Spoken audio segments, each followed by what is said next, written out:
Olá, meu nome é Alexandre Henrique, irei iniciar as aulas 25 e 26 do curso de Física 1 e agora iremos iniciar trabalho e energia, um dos assuntos que mais cai na prova do Enem e FUVEST.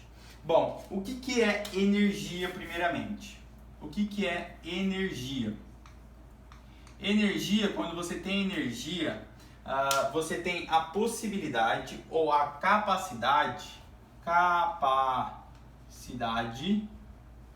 de realizar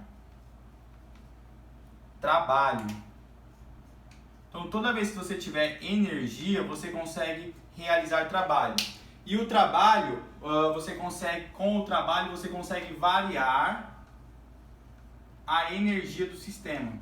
Então, quando você fornece trabalho a um sistema, você varia a sua energia. Você pode variar a sua energia cinética, a sua energia potencial. Então, toda vez que você realiza trabalho sobre um sistema, você varia a sua energia. Essa energia pode ser energia cinética ou a energia potencial. Bom, então toda vez que você tiver energia, você tem a capacidade de realizar trabalho. E toda vez que você tiver trabalho, você tem a capacidade de variar a energia. A energia pode ser energia cinética ou energia potencial.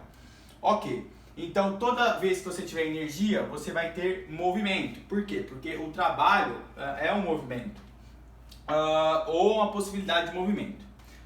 Mas o que seria trabalho? Vamos conceituar o trabalho.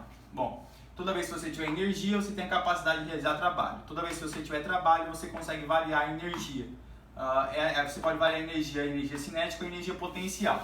Ok, mas o que é trabalho? O que é trabalho? Perceba, aqui ó, fala do trabalho.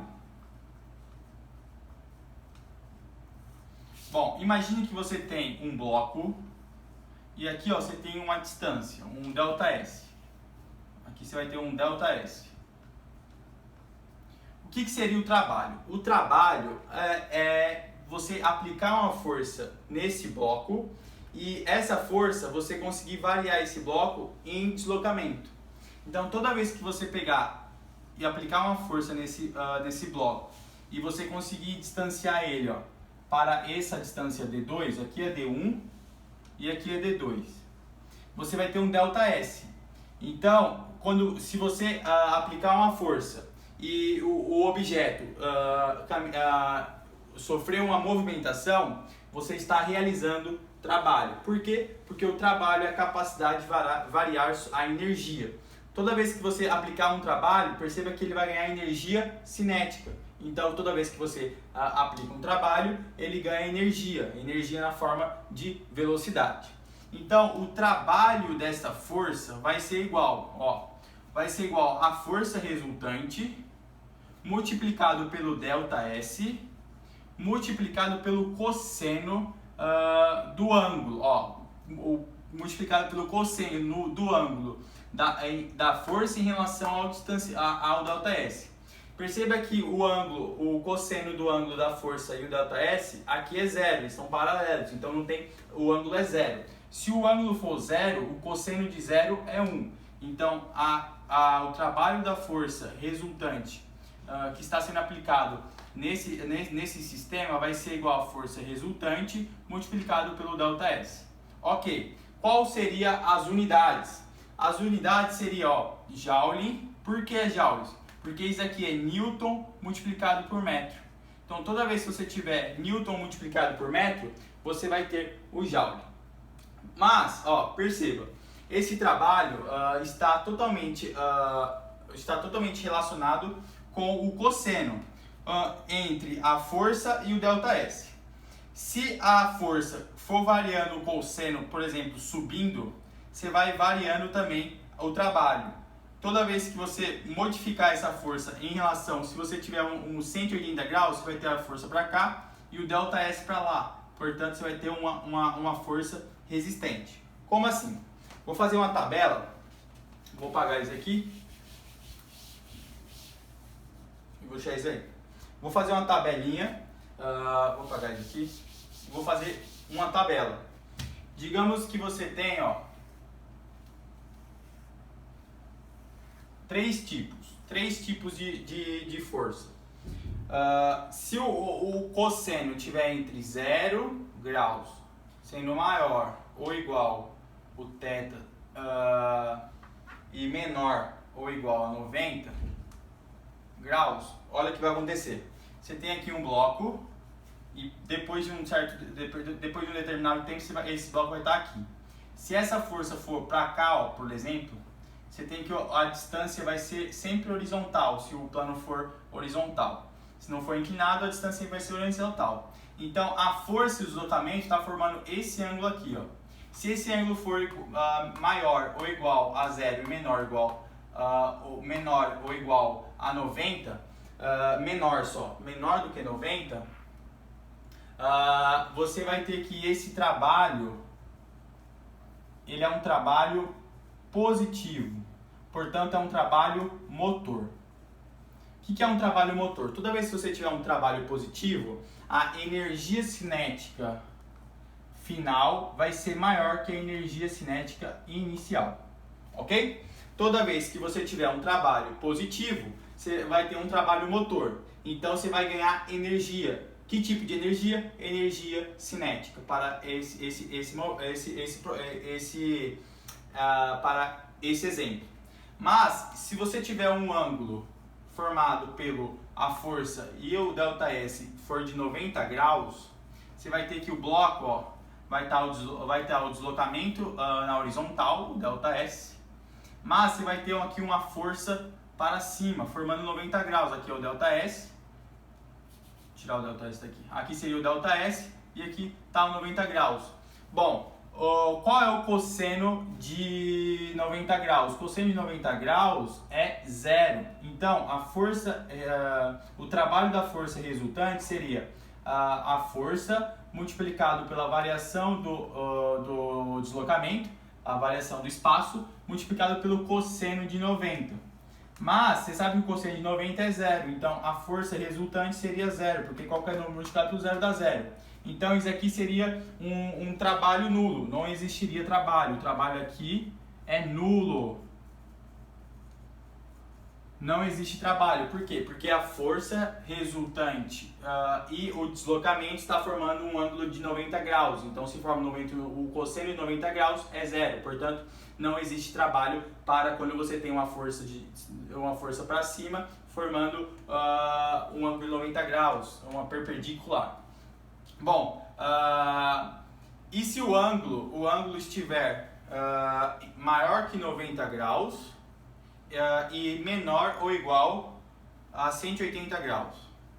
Digamos que você tem um bloco aqui, ó, e essa força está para cá. E o deslocamento para cá, ó, o ΔS para cá. Então aqui seria a força resultante. Esse ângulo aqui ele é maior que 90. Esse ângulo é o θ. Qualquer ângulo maior que 90, pela trigonometria, você lembra que a trigonometria fala, ó, que o cosseno é o x. Então aqui o cosseno de 0, 90, 180 e 270. O cosseno, o cosseno vai ser positivo no 1. O cosseno vai ser positivo aqui, setaco,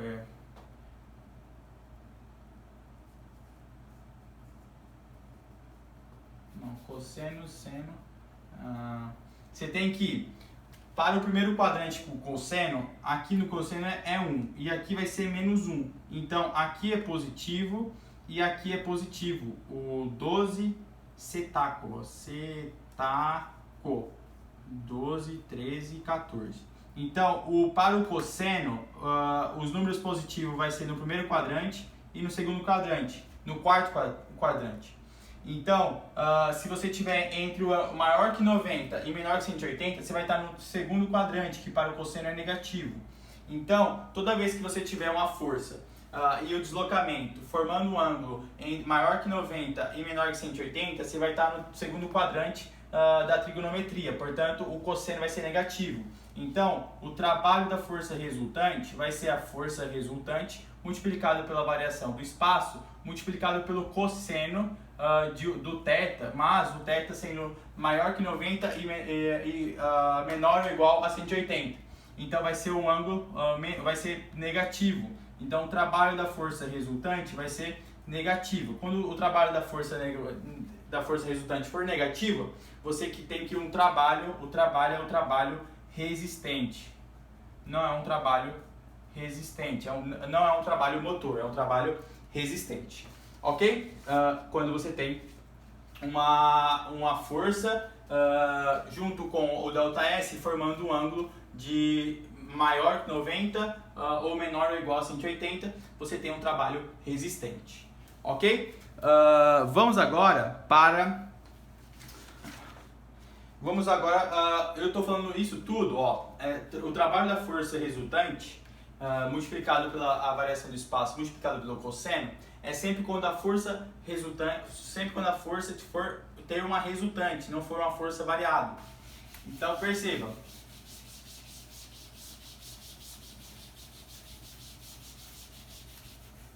Então, toda vez que você tiver um trabalho da força resultante, vai ser a força resultante multiplicado pelo ΔS multiplicado pelo cosseno de θ. Quem é o cosseno de θ?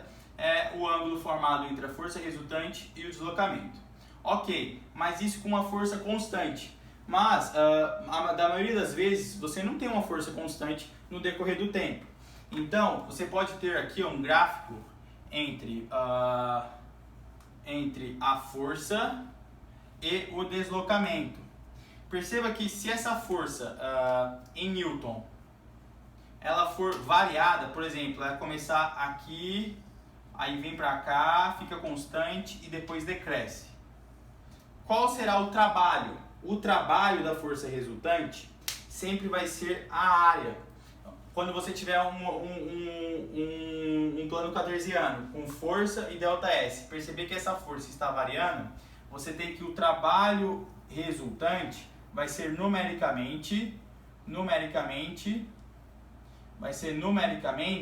igual à área. Então, para você calcular o trabalho de uma força variada, você tem que calcular a área entre o eixo F, o eixo das ordenadas sendo em Newton, e o eixo das abscíssias sendo o deslocamento. Então, toda vez que você tiver uma força que pelo espaço que seja variada, você tem que o trabalho vai ser numericamente a área, ok? Bom, ao mencionar isso, a gente falou que quando você tem trabalho, você tem como variar a energia. Então, no início eu falei, energia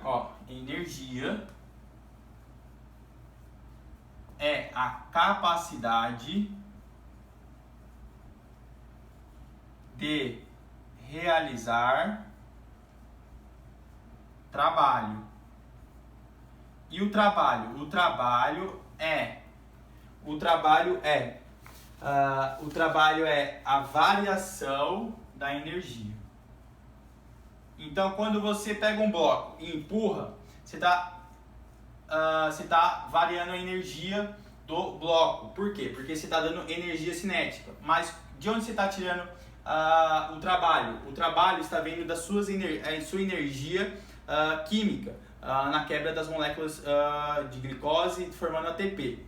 Por quê? Porque na natureza nada se cria, na natureza nada se cria, tudo se transforma. Então, quando você está quando você está consumindo a sua energia química na forma de respiração aeróbica, você está transformando a sua energia química em energia cinética para o bloco.